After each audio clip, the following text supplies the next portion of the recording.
Bendecido día, hermanos, para este lunes 31 de agosto.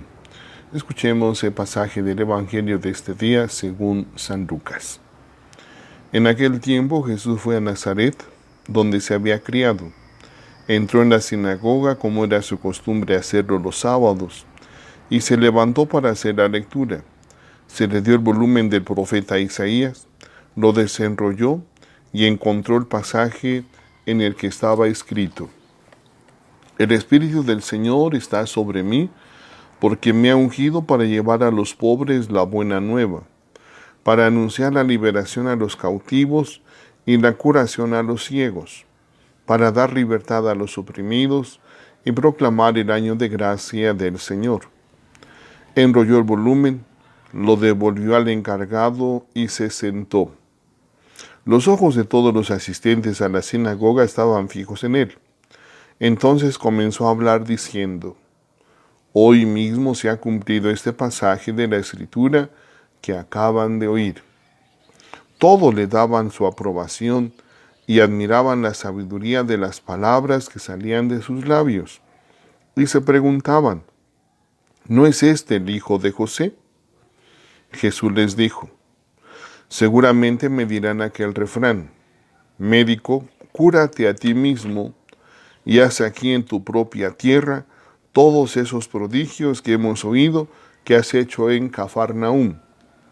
Y añadió: yo les aseguro que nadie es profeta en su tierra.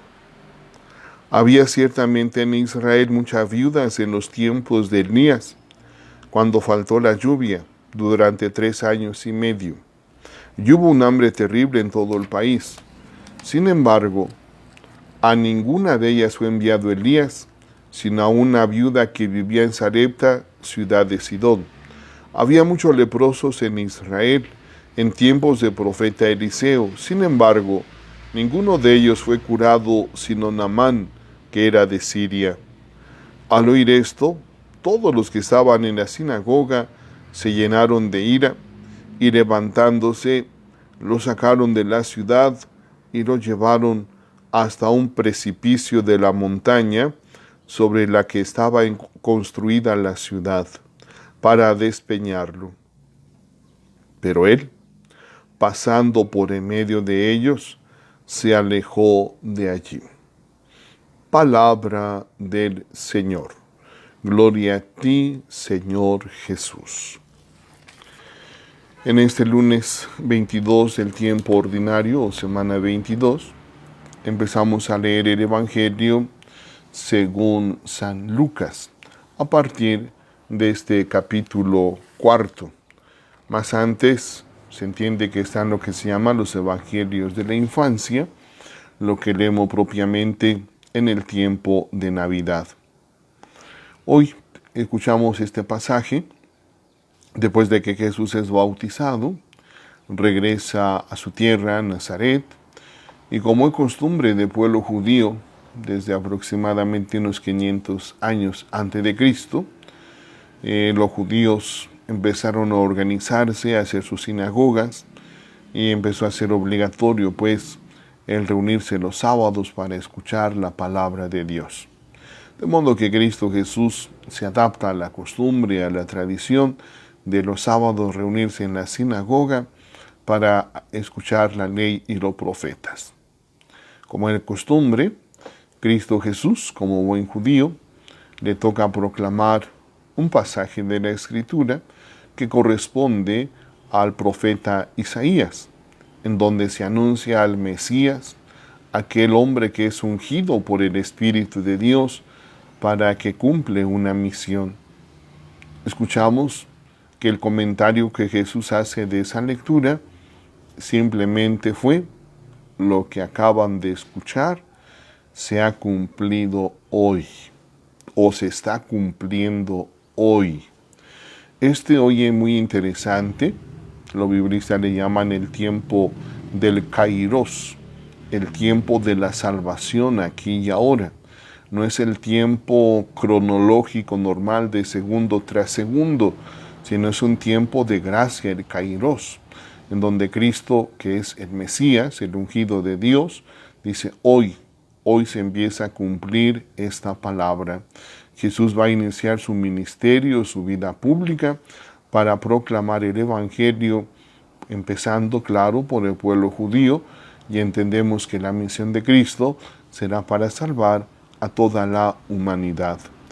Escuchamos pues que son sus propios paisanos los que empiezan a tener pues ciertas dudas. Por una parte hay admiración, se sienten tal vez afortunados de tenerlo ahí entre ellos, pero inmediatamente vienen esas dudas, esas críticas, y por lo tanto Jesús va a responder con este dicho de su época, o en otro pasaje también lo tenemos: nadie es profeta en su propia tierra, y pone los ejemplos de esos dos grandes profetas del Antiguo Testamento, que son Elías y Eliseo, que prefirieron hacer milagros en nombre de Dios en otro lugar o fuera del pueblo judío y no con ellos. Esa es la molestia de estos hombres que querían propiamente acabar ya con Jesús. Vemos pues, al igual que Cristo Jesús, que la tarea, la misión del profeta no va a ser nada fácil, nada sencillo. Pero el profeta tiene que confiar en Dios, confía que una gracia, una fuerza especial le acompaña, le ayuda, que precisamente esa unción del Espíritu Santo, en el cual también nosotros empezamos a participar desde el día de nuestro bautismo. Y así en la primera lectura que hoy hemos escuchado, también San Pablo nos recuerda que somos o tenemos el Espíritu de Dios, el poder de Dios. Él es el que nos ilumina, nos fortalece, nos capacita para que también seamos verdaderos profetas, para que también proclamemos, anunciemos la palabra de Dios. Tenemos pues que confiar en esta gracia, en este poder de Dios, que no es más que el Espíritu Santo, la tercera persona de la Santísima Trinidad, quien nos capacita, nos ilumina, para que seamos verdaderos profetas. Bendecido día, hermanos.